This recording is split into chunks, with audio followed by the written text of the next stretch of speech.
Well,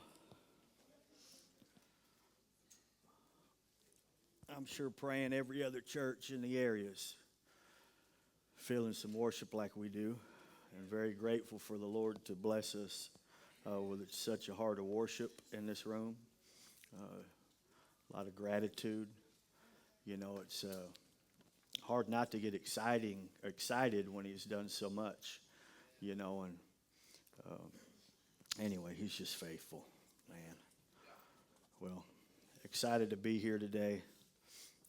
To hug on so many people and give a little word this morning that I think is going to be encouraging to many of us. I pray that if you have this struggle that we're going to talk about this morning, that it move from a place of conviction to a place of change, that it not just be something that we hear and it sounds good and great message or whatever. But it be something on the inside that begins to change, because I believe we can all identify with this subject that we're going to be getting into. And I think it'll be very helpful for many of us to hear what the Lord has to say about this. So we're going to go to Luke chapter 10. Before we start reading Luke chapter 10, we're going to be talking about the comparison trap. The comparison trap today. And we're going to read this deal. And, there's kind of this big idea that says, comparison can be like a thief to joy, right? Because when we're comparing ourselves to everyone else around us, we're so focused on their lives that we lose sight of where God has us in our lives, right? And so because we've been looking at so many different things, comparing ourselves, we totally miss the fact of what God is doing in our lives. And we're going to get deeper in this, but we're going to read a story. I'm going to try to explain this. Cassie and I were going over some stuff, and she said, I think I get it, but you might need to expound. And I couldn't get away from it, and I'll stay in my box. There should be tape on each side of the deal, blue tape. That's right. Some blue tape up here. But so I'm going to read it, and then I'll have to help us. But when you compare your middle, like what you're going through, to someone else's end, like how it ended for them, you lose the now that God has for you. Okay, I think they did get it, honey. Yeah. So I think we can get caught off in the trap where we say, well, why didn't this happen as bad for them as it did for me? Right? Or we look at the end and we say, oh, well, I hope it ends like that for me. Or we say, I hope it don't get that bad. Right? You got two ends here, and we'll look a little more into it. But bottom line, there's a trap called comparison. And we're going to look into a little story. Luke chapter 10. I'm going to read it from here. But it says, as Jesus and the disciples continued on their way to Jerusalem, they came to a certain village where a woman named Martha welcomed him into her home. Her sister Mary sat at the Lord's feet, listening to what he taught. But Martha was distracted by the big dinner she was preparing. She came to Jesus and said, Lord, doesn't it seem unfair? Y'all say unfair. Making sure you're with me. Yeah. Doesn't it seem unfair to you that my sister just sits here while I do all the work? Tell her to come and help me. Now she's telling Jesus what to do. Right. I know no one's done that in here. Right. But the Lord said to her, my dear Martha, you were worried and upset over all the details. There is only one thing, y'all say one thing, one thing worth being concerned about. Only one thing, and Mary has discovered it, and it will not be taken away from her. Lord, I pray we see what you need us to see as we dive into this message. In your name, amen. So I'm going to give you a little bit of context. I know if there's a few people in here that love some historical context.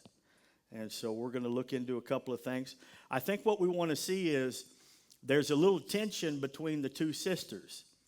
But there's something happening that's normal, right? So sometimes we could look at the sister who was working so hard as like, you know, she's the villain or the evil one or the one doing wrong, right?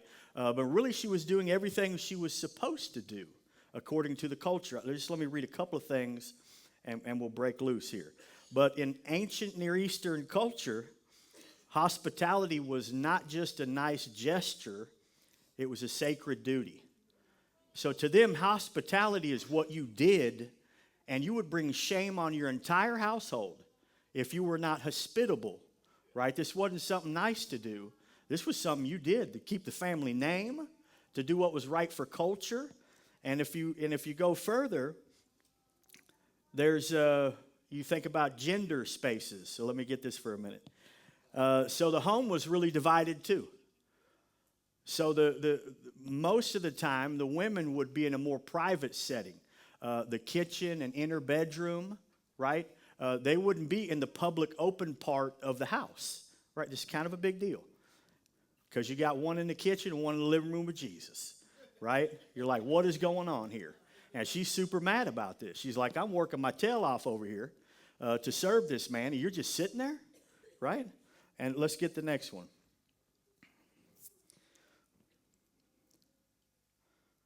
Okay, I like this one. It says in there that she sat at the Lord's feet. And in the first century, this was your normal position. Like you all are sitting in chairs, right, listening to a teaching.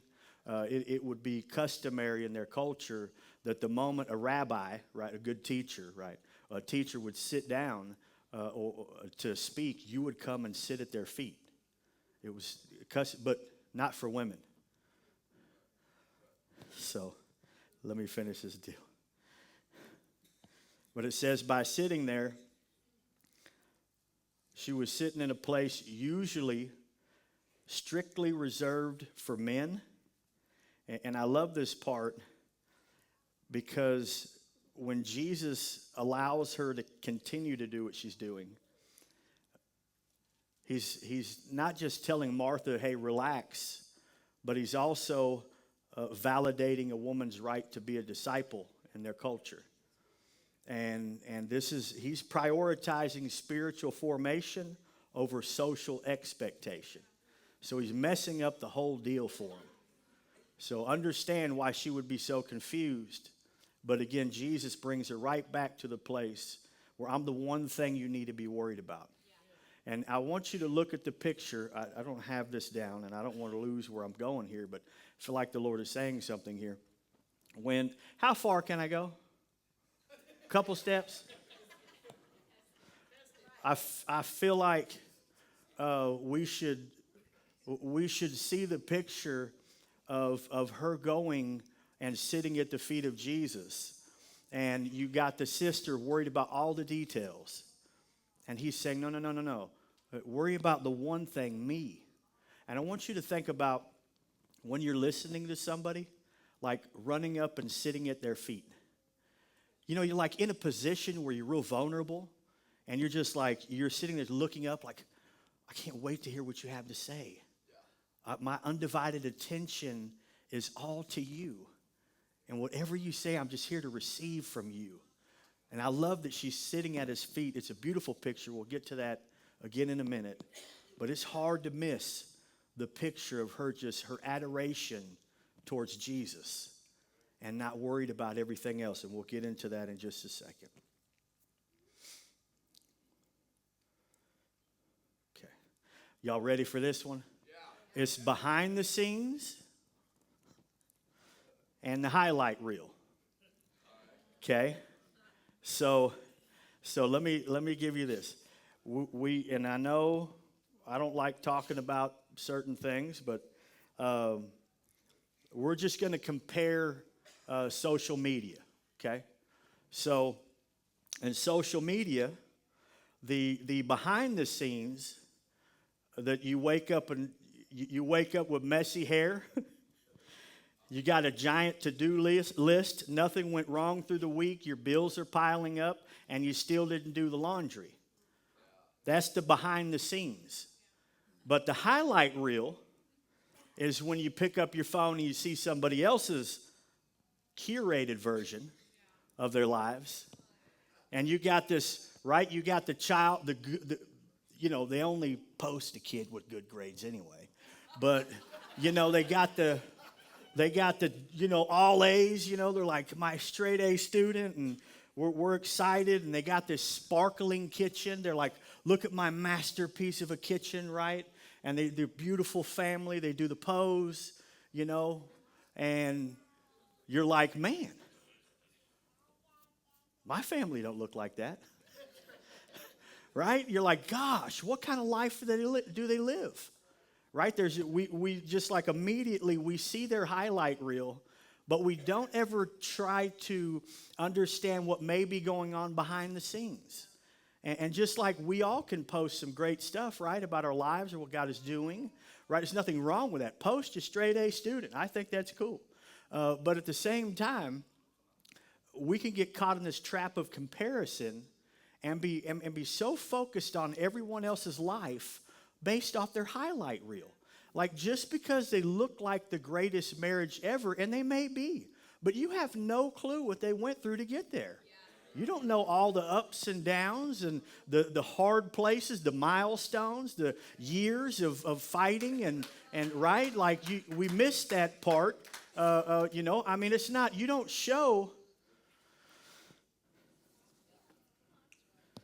Let me get back at it here. I don't want to go too far. I'm jumping ahead. We all know that whether it's on social media or it's somebody in your family, your coworkers, just a friend of yours, someone you know really well, and we can get caught off in the comparison so bad. Y'all, this thing is toxic. Being caught in this trap of comparison, and we're totally missing the place or what God is doing and saying in our moment because we're so caught up on everyone else's moment and their highlight reels. And we're going to get to this deal in just a second. So let me read this. This one may be hard too, but it's just the way it came out. So comparison is a math problem where we subtract our blessings because we're adding up someone else's blessings, right? Where you're like, you got so much to be blessed about. God is doing so much.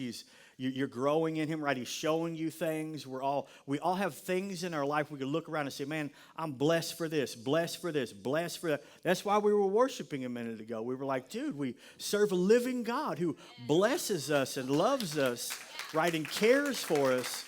And I just don't want us to ever miss that part, which He is the one thing that we should all be focused on or all be worried about. And I'm going to try to stay on track. I've really got something I'm trying to jump to, but I need to stay on this deal because it's a setup here. Here we go.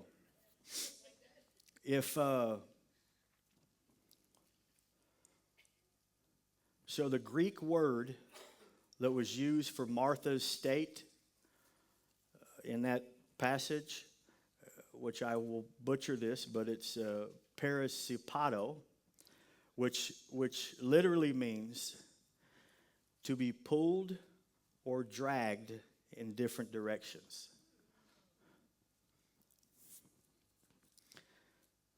Okay. So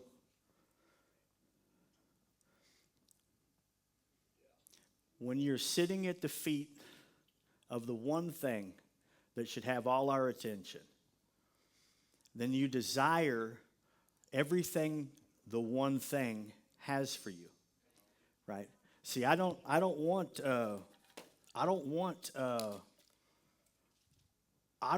your marriage. I don't want your kids. I don't want your life.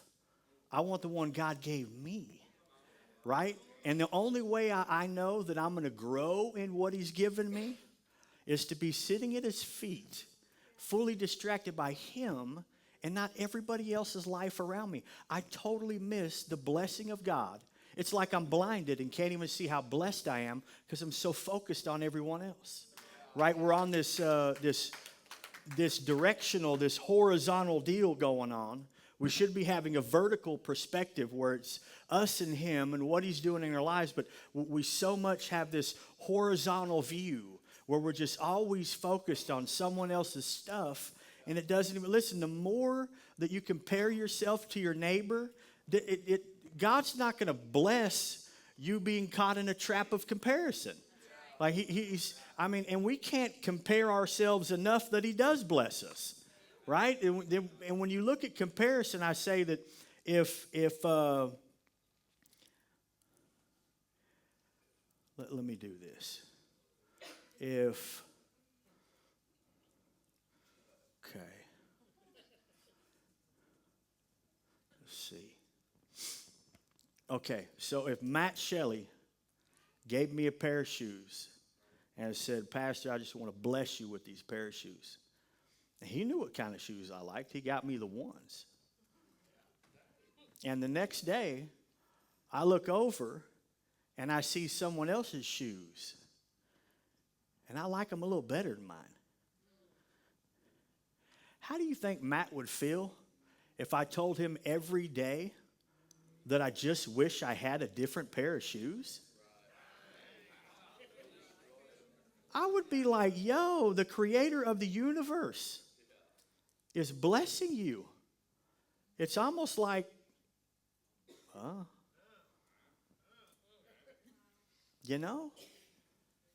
slightly offensive when God gives you something and all you do is complain to Him about why you don't have something better. Right? And I know we all want good things, right? I want better things, but going through your neighbor is not going to help you get it.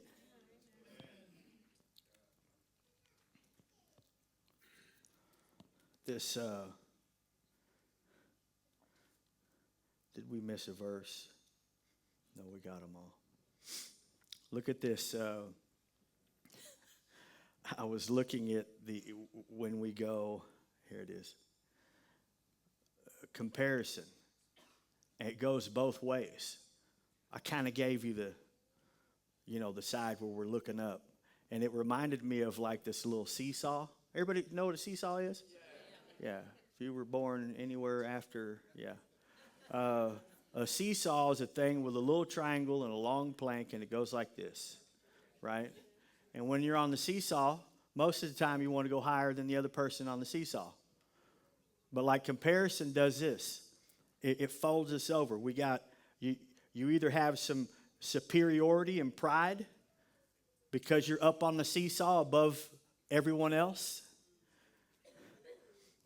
or you land the other direction and you're inferior because you're so full of shame that you don't have everything the person above you has. And you go back and forth, back and forth. Let me read this verse.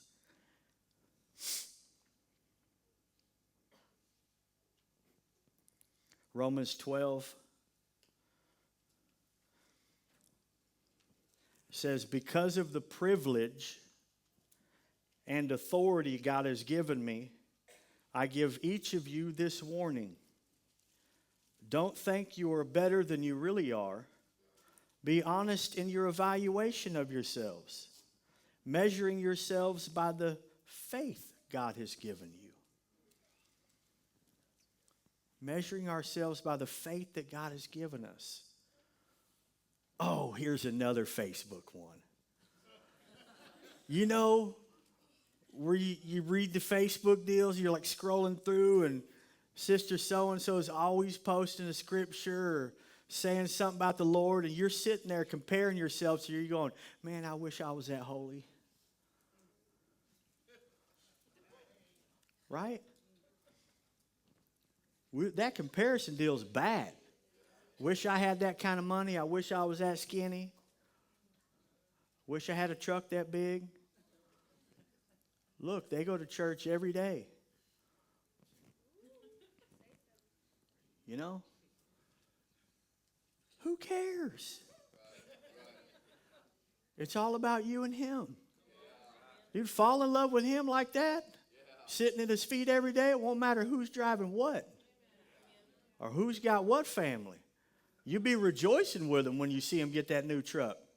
Get all excited when they get something extra. Did they go on a vacation? Praise God.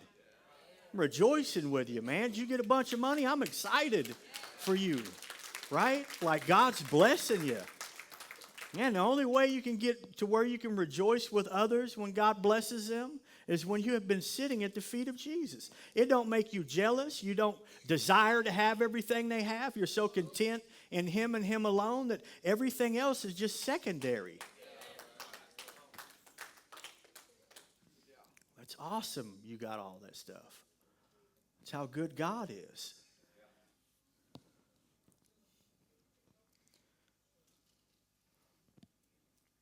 And here's the shame. But Ephesians chapter 2, verse 10. This one kind of got me because if inferiority is like shame, you know, like I'll never be that thin, successful, holy, right? It like kills hope and leads to this numbness because all you can think about is what you don't have and what everybody else does have. Y'all, this is a deep deal here.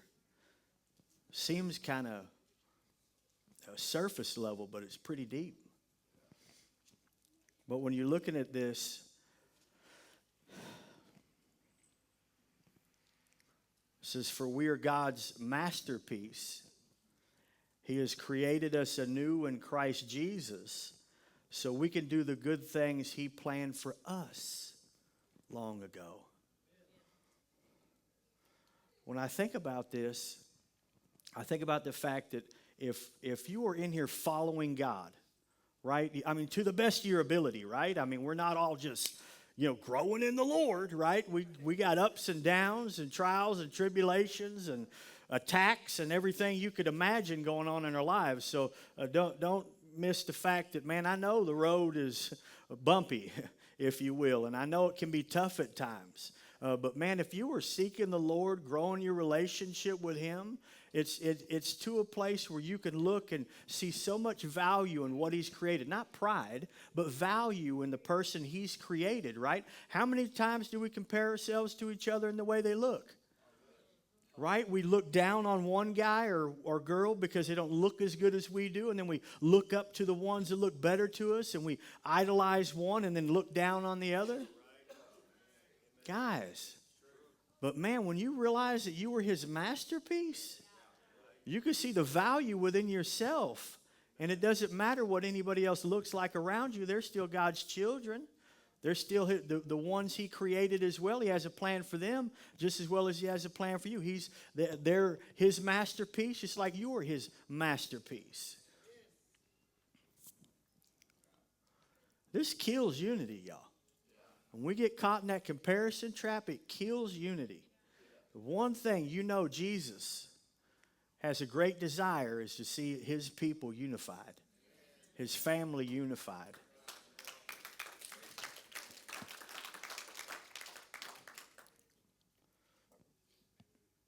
Okay.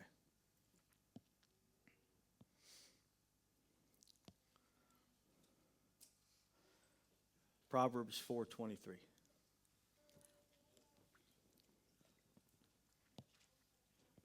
It says, guard your heart above all else, for it determines the course of your life. Guard your heart above all else, for it determines the course of your life. I can't help but to think about that little picture of her sitting at the feet of Jesus. and just soaking up everything he has to say. It reminds me of like a little kid in kindergarten, you know. You're like in kindergarten. Is it kindergarten or kindergarten? Okay. I did that on purpose.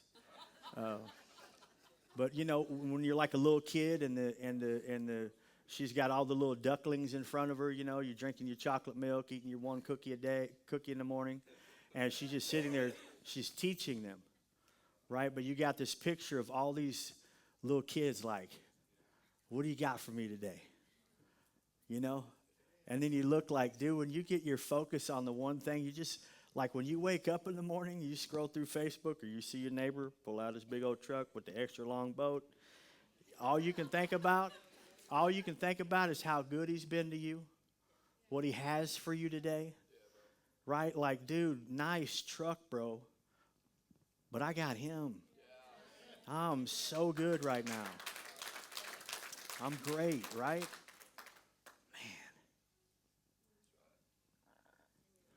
It's almost like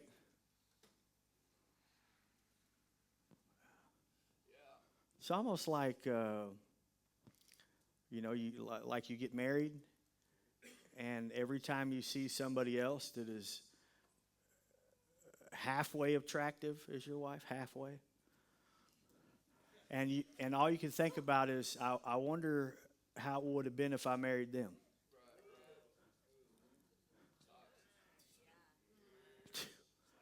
Well, she looks like they got a great marriage.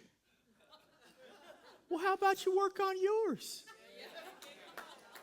Right? She's got a good-looking husband. I bet he treats her right. Holy cow. And then we're stuck there forever. All we can think about is the details of their life. We see one little Facebook photo, and we go right back to the thought.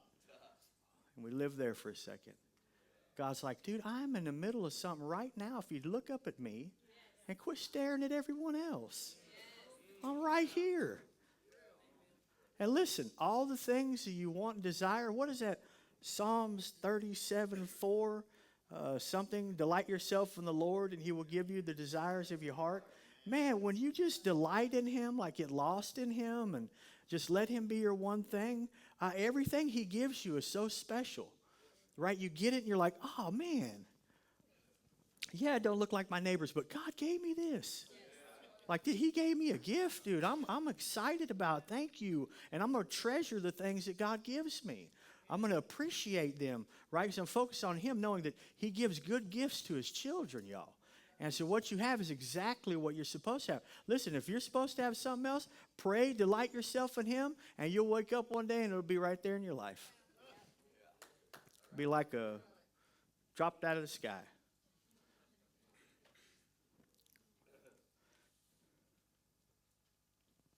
Galatians chapter 6, last verse.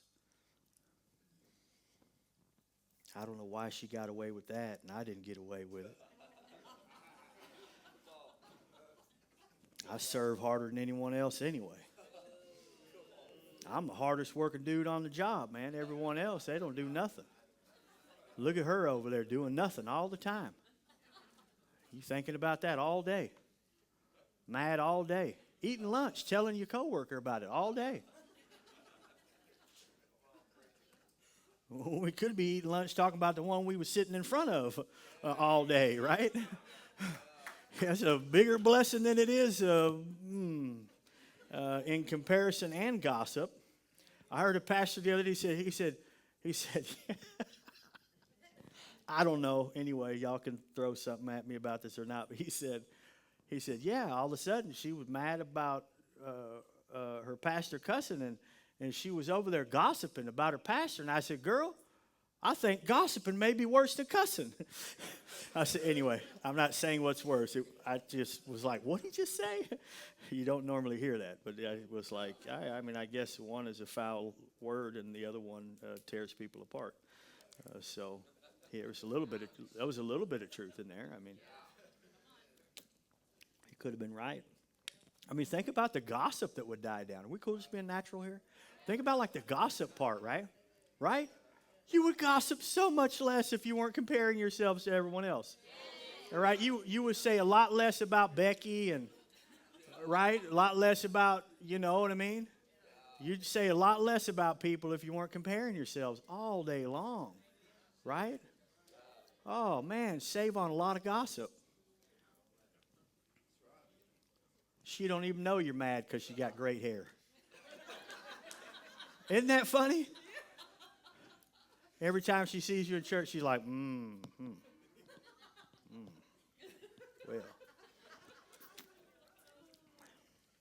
I said, one of y'all had that thought, or the Lord wouldn't have gave it to me just now. When you don't get caught in the trap.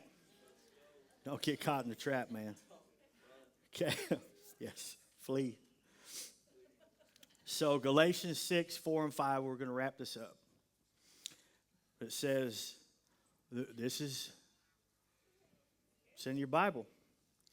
Pay careful attention to your own work, for then you will get the satisfaction of a job well done, and you won't need to compare yourselves to anyone else, for we are each responsible for our own conduct.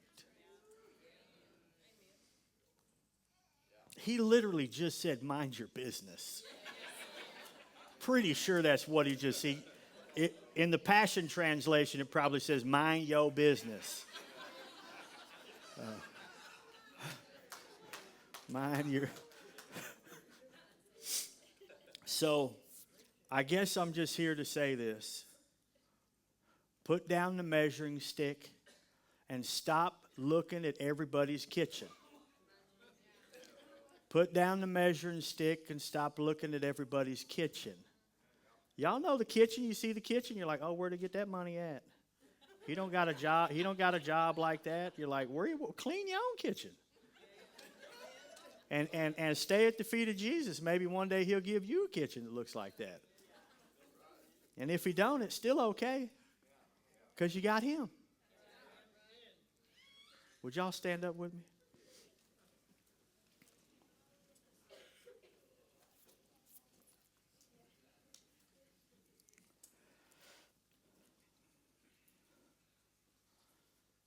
It's the one thing. You know, something to help us get out of comparison would be to quickly remind ourselves about the blessings that God has bestowed on us, right? The moment you start comparing yourself with someone else, just take a step back and start thanking him for what he's blessed you with, what he's given you, what he's doing in you, what you know that he said he'd give you, right? Like if you look back and you say, man, thank God for all the things you've done, all the stuff you're doing, and all the stuff you're going to do in my life. Like that is a beautiful place to be. The moment you get caught off on this trap of comparison, just remind yourself, man, God has been good to me too. And I'm where I need to be, which is in front of him. And I pray, church, that not just here at church, but like in our lives, our daily lives, that we just find that place with him where we can just sit at his feet, waiting to hear his voice, waiting to hear him say anything that he would want us to hear. Because he is always speaking, y'all. And comparison will keep you from hearing his voice. It will keep you from listening. It will keep you from being grateful for who he is, for what he's doing, and what he's going to do in your life. And so I pray we are a church that rejoices when God blesses others. We stay free from all the mess of comparison and just sit at his feet and let him love on us. So Lord, I just pray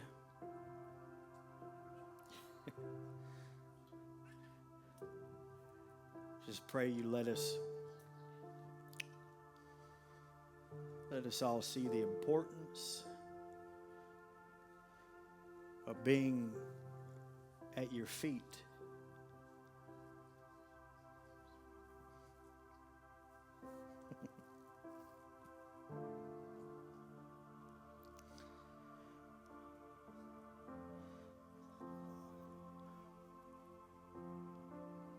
So I feel like